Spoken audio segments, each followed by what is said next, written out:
ipakita ko sa inyo guys na ito yung ano, bahay ko guys. Yan.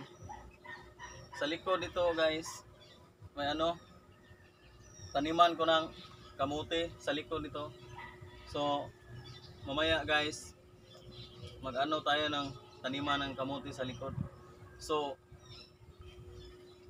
itong vlogs ko guys, hindi lang sa akin to guys, para sa mga tao din pag ano, pag marami na akong subscriber guys, pag may sahod na ako guys. So, napag-isipan ko guys na mag-vlog po ako guys kasi mahirap lang tayo guys. So, ipakita ko sa inyo yung bahay ko guys. Yan. Yan po. So, maliit lang yung ano, yung bahay ko guys. Yan. So, dito po ako magtanim ng kamote guys. Dito guys. So, linisin muna natin ito guys. Yan. Yan po ang bahay ko guys. Yan. Yan po guys. Yan ang bahay ko guys. Yan. Linisin. So, ito guys. Linisan mo. Kunin natin ang damo guys.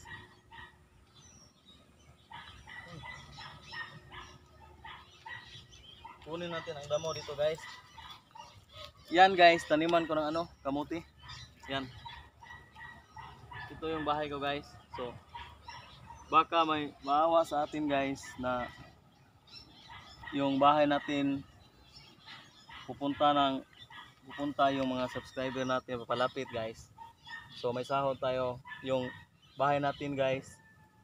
Yung bahay natin, so, hindi yan, yung bahay malaki guys, yung ano sa Bisaya payag yung lang yan guys. So magtaniman ko to ng ano, kamuti guys. Linisan ko muna guys kasi may damo dito guys. Yan.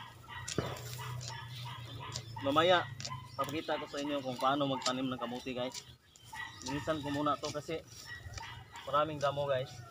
Dati guys sinaniman ko ng ano dito, kamuti. So palaki ang ano, yung pag-harvest ko ng kamuti. Sobrang malaki yung unod niya sa Bisaya guys. So thank you sa ano lahat ng mga new subscriber ko guys. Shout out po sa inyo lahat. Kalimutan ko yung pangalan nyo. Shout out po sa inyo. Ito yung ano, taniman ko ng kamuti guys. Dito ilagay sa gitna yung ano, galay na kamuti guys. Yan po. So, yan lahat guys. Yan. Taniman ko lahat ng kamuti. Pero sa unahan guys, daming damo. Hindi ko masyadong nalinisan dito lang guys. So ito guys, ano, taniman ko ng kamuti. So kung sinong gusto mag-support sa akin guys, suportahan nyo guys, support nyo ako guys.